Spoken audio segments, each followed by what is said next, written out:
Jacob Harrison, 30, scrapes by in a damp, claustrophobic apartment on the outskirts of Philadelphia. He's a low-level accountant at a forgettable firm, but what really gnaws at his soul is the past. Tom Kane, his high school tormentor, made his life hell with relentless mockery, public humiliation, and once dumping his backpack in a ditch while classmates laughed. Now, years later, Jacob stumbles across Tom's LinkedIn profile, a polished project manager with a sleek house, an expensive car, and a life untouched by guilt. Rage and envy boil inside Jacob. Why does Tom get to thrive while he's still haunted by those days, waking up in cold sweats? One sleepless night, prowling a shady dark web forum, he encounters a user named Ahmad. Ahmad seems to know Jacob's pain intimately, as if he's peeked into his heart and seen the scars Tom left. He claims to have an ancient curse that can erase someone from your world forever, but it requires a strand of Tom's hair or a nail clipping to work. The price is $200, and Ahmad issues a chilling warning: whatever happens, keep the curse. If you try to destroy it, you won't stop what's coming. Jacob, consumed by hatred, thinks it's probably a scam but can't resist the chance. He agrees. Jacob knows he can't confront Tom directly. Tom's a big shot now, and the thought of facing him makes Jacob's stomach churn. So, one freezing night, he pulls on a dark hoodie and creeps to Tom's upscale neighborhood. His heart pounds like it's trying to escape his chest. By the garbage bins outside Tom's house, he spots an old plastic comb with a few coarse, dark hairs caught in its teeth. Unbeknownst to Jacob, it's the comb Tom uses to groom their family dog, Rex.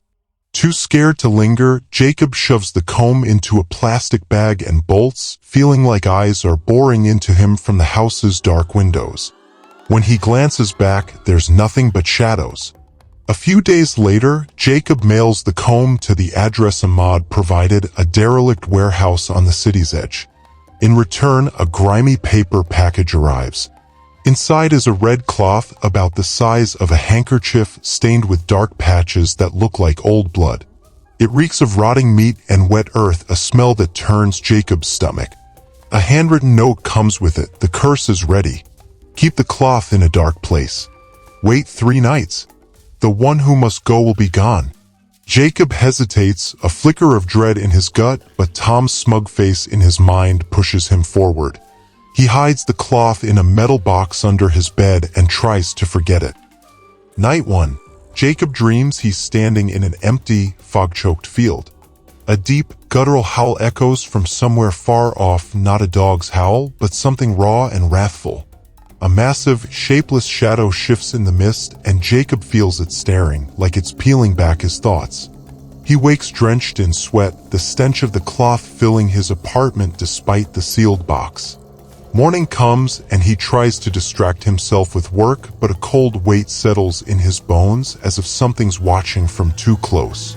Night 2, the dream returns, darker.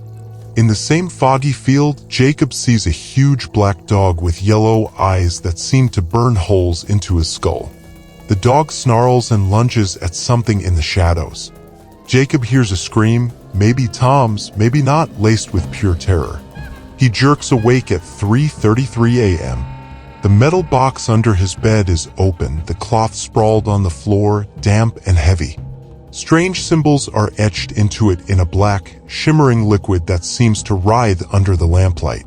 Panicked, Jacob throws it back in the box and locks it, but he swears something in the room's shadows is breathing.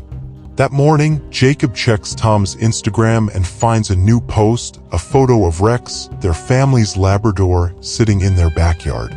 But the picture feels wrong. Rex's eyes glow yellow in the flash, staring straight through the screen like he sees Jacob. The caption is a single word: watching. Jacob's stomach twists. For a moment, he thinks about stopping everything, but his hatred for Tom smothers the urge. He tells himself he's imagining things. Night 3. Jacob can't sleep. The apartment's lights flicker on and off, and a faint whispering slithers through the walls, like voices speaking a dead language. The metal box is open again, and the cloth is on his bed as if it crawled there on its own. Jacob tries to destroy it, first with a knife, but the cloth feels like it's made of iron. He tries to burn it, but the flames only dance around it, filling the room with a choking sulfur stench. Desperate, he hurls it under the bed and locks his bedroom door. That night, the dream swallows him whole. He's in Tom's house, but it's wrong. Walls dripping with blood, air thick with rot. Rex stands in the living room, yellow eyes blazing. When he opens his jaws, a voice like gravel from hell rasps, "You called me." Jacob wakes screaming, but the scratching under his bed is louder than ever, like claws tearing at wood. Days later, the news explodes with horror. At Tom Kane's house, Rex, their gentle family dog, went berserk. Tom and his 15-year-old brother, Josh, were torn apart in the attack, their bodies barely recognizable. Tom's mother, Sarah, made it to the hospital with horrific wounds but slipped into a coma, unlikely to wake.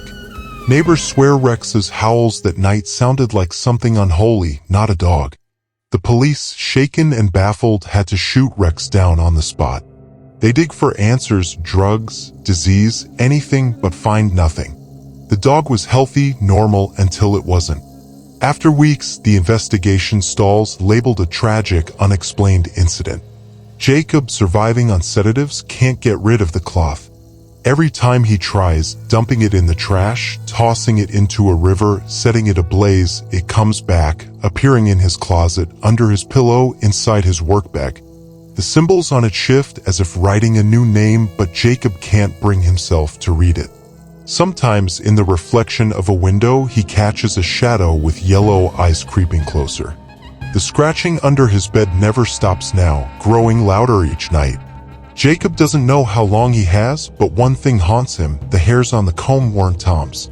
The curse made a terrible mistake, and whatever it woke doesn't care who's next.